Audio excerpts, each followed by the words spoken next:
Hello, Steelers Nation, and welcome to your latest episode of your Pittsburgh Steelers Syndicate, your channel that is run by Steelers fans for Steelers fans. We don't chat rubbish on this channel. Do you know, I want to go back in time today. I want to get in that black and gold time machine and head back in time. Not too far, guys, not too far. 8 years ago, 2014, when I was, 36 years old? That was a different time, man. A different time. So I want to think about the 2014 draft class because the other day when Stephon Tuitts retired, so came to end an era, the era of the 2014 draft class. He was the last of the 2014 draft class still involved with the Pittsburgh Steelers. Remarkable, maybe some of you might think so. And what's your point? Well, let's have a look at that 2014 draft class, shall we? Let's have a look at who the Pittsburgh Steelers drafted in the year 2014. Some remarkable names, some not so remarkable names. I just want to add into that, before I do that, though, there was some quite talented NFL players taken in the 2014 NFL draft. You know, Odell Beckham Jr., Eric Ebron, former Pittsburgh Steeler, Anthony Barr, Mike Evans, Khalil Mack, Aaron Donald, Brandon Crooks, Clinton Dix, which I still think is a fantastic name. Fancy being called Teddy Bridgewater. And the Browns obviously had the disaster of the Johnny Manziel incident.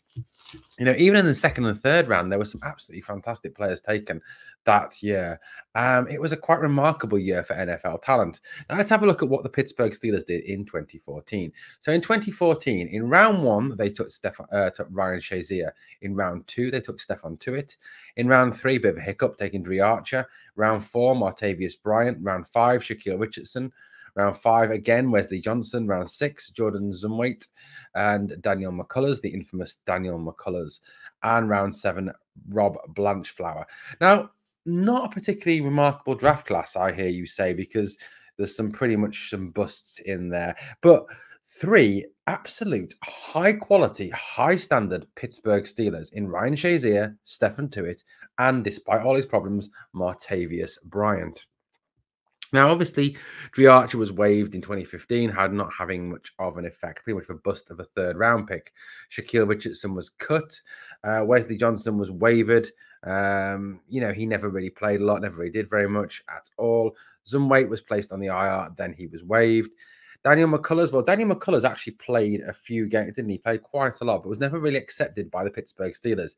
Hence the Daniel McCullers has the naked photos of Mike Tomlin rumor that went round. And as for Rob Blanchflower, he was waived, put on the practice squad, waived again, and then finally released by the Pittsburgh Steelers and never really achieved anything in the NFL. But, guys, those three names in rounds 1, 2, and 4. Ryan Shazia, who is one of my all-time favorite Pittsburgh Steelers. Stephon Tuitts, who is, despite what we think of him, being one of the best defensive players we've had in recent times, and Martavius Bryant. Some real quality there in that NFL draft that begs so many what-if questions. You know, when you consider that draft, that 2014 draft, and you consider the fact that Stephon Tuitts is 29 years old and he's just retired from the NFL. Ryan Shazia, obviously, had to retire in tragic circumstances, is 29 years old.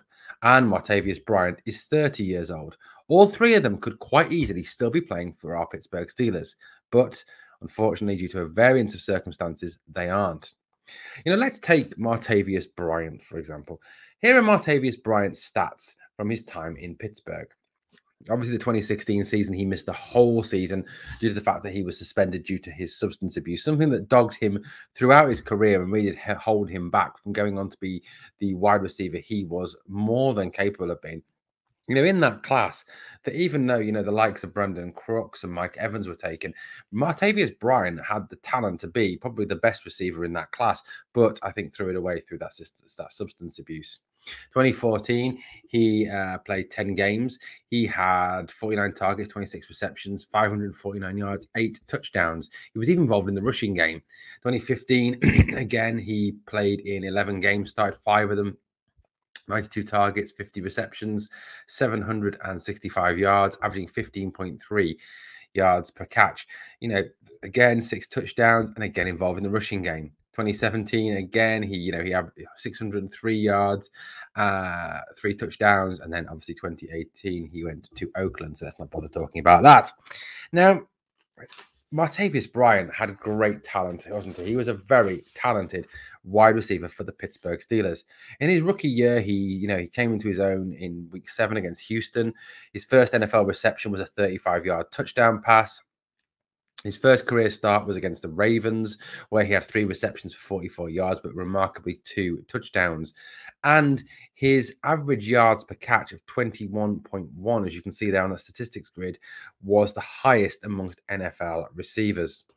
In 2015, he got a 4-game ban for substance abuse. And then, in that season, there we go, that we missed in 2016, he again was suspended for substance abuse. Martavius Bryant was a fantastic wide receiver. He had the speed, he had the catching ability. He was a quality player, and realistically, he could have really benefited the Pittsburgh Steelers throughout his rookie deal if he'd stayed well clear of that substance, the drugs that he got himself involved in. He really did throw away his talent. He could quite easily, without that substance abuse, have still been playing for the Steelers. He is only 30 years old. Guys like him could still well easily be on that roster, still part of that wide receiver room. He had the quality, he had the talent, and I think it's really sad to see that his career finished his career came to an end in such a way. Martavius Bryant could have been a stalwart of that room, and I think would have benefited the Pittsburgh Steelers for a long time to come. Moving on, let's move on and look at obviously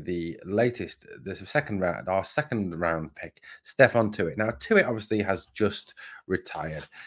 He's decided, as the late great Chuck Noll said, to go and get on with his life's work. Again, a massive loss to the Pittsburgh Steelers. This guy has got some really impressive statistics. Again, he's got great few seasons in Pittsburgh. Look at that 2020 season, the last full season he played, where he played games, 15 games, started 15 games, 3 passes defense, 2 forced fumbles, 11 sacks, 45 combined tackles. That was 33 as solo, 12 assisted, 10 tackles for a loss, 25 QB hits. I mean, absolutely solid figures. Career-wise, he played 91 games, starting 79 of them, 1 interception. He had 13 passes defense, 6 forced fumbles, 34.5 sacks, 246 combined tackles, which breaks it down as 176 solo, 70 assisted, 48 tackles for a loss, 94 QB hits. The power, the prowess that he brought to that defensive line, that run stuffing ability that he had, again, is a massive loss to the Pittsburgh Steelers. Stephon Tuitts, the way he would get into the back field and smash running backs before they even got a chance to get into their run, the way that he'd peel off his blocker, destroy his blocker, and hit the quarterback. The way that he'd even take his blocker to meet his own quarterback, was incredible. Tuitts was an awesome player, and will be really missed. And he was obviously the last that 2014 draft class that is now giving up and retiring. Now, let's move on to that first round pick. That first round pick that some people disagree with at the time, but Ryan Shazia. Ryan Shazia is 29 years old. Ryan Chazy could so easily still be playing for the Pittsburgh Steelers. Maybe Devin Bush wouldn't have been drafted had we still had Chazy. Bush was seen as being the sort of player with his speed, his capabilities, who could replace what we lost when we lost Ryan Chazy. Ryan Chazy, who obviously came out of Ohio State, he was fast. He was a great hitter. He was a great leader of the defense. He was just an awesome player. Sitting watching some of his highlights, watching the so-called little mini documentary tonight, looking at how highly he's talked of by the players, Ben Roethlisberger, Vince Williams, is just awesome. Ryan Chazy would have been a Hall of Famer had he managed to play his entire career. I firmly believe he'd still be a Pittsburgh Steeler now and would be our defensive leader if he hadn't sustained that horrible injury. Let's have a little look at what Ryan Chazy did in his time in Pittsburgh. His statistics are fantastic. He had 4 years in Pittsburgh.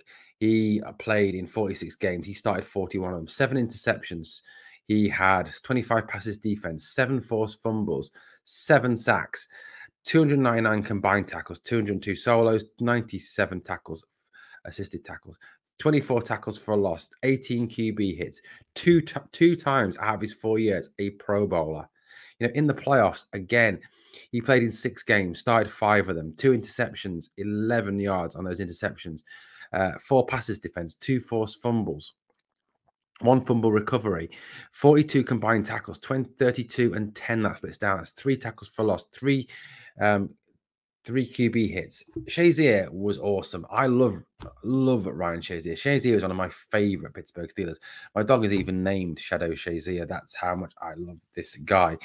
You know, that day that he got injured against the Cincinnati Bengals, you know, with that tackle, it was so moving, you know, seeing Vince Williams breaking down on the sideline and Cam having to go across and talk to him saying, you know, we've lost one linebacker. We can't afford to lose another. It was amazing. You know, Shazia, if he'd stayed fit that full 2017 season, I firmly believe that we could have been in the Super Bowl. You know, we went 13-3 that season. They lost the Jesse James game, you know, with that decision that makes absolutely no sense to me. The Jesse James catch where he caught the ball and it was ruled out. Shazia plays, we don't lose that game. You know, we go 14-2. We're not then playing the Jacksonville Jaguars. Even if we don't win that game, we play the Jacksonville Jaguars. With Ryan Shazia, there's no way we concede 45 points. There's no way that a Ryan Shazia organized defense concedes 45 points against those Jacksonville Jaguars. And then we go and play New England again, and who knows what happens at that stage with Ryan Shazia as inside linebacker. You know, imagine as well if we still had those 3 players now on the roster: Martavius, Bryant, Stephon Tuitts, and Ryan Shazia. Like I said, Tuitts and Shazia are 29. Martavius Bryant is 30. What a difference they could have made. You know, it's great, isn't it, to sit here with hindsight? I know you're all saying, well, what if? Who cares? They're not.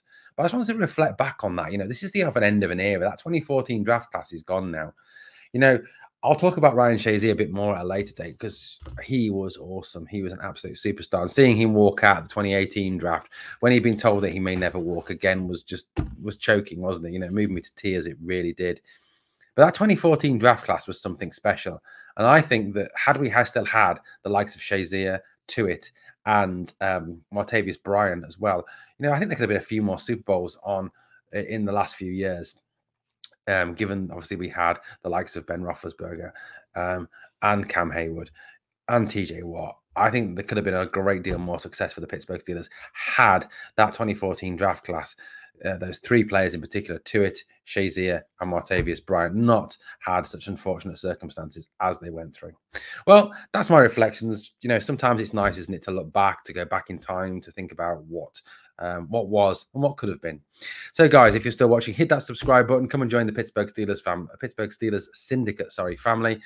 Drop me a comment below. Let me know what you think about the 2014 draft class. Let me know what you think about Ryan Shazia. I think, you know, the guy would have been a Hall of Famer and possibly one of the greatest Steelers ever. He is a great Steeler, but would have been one of the greatest ever. Thanks for listening, guys. And let's finish this as we always do with, here we go, Steelers. Come on!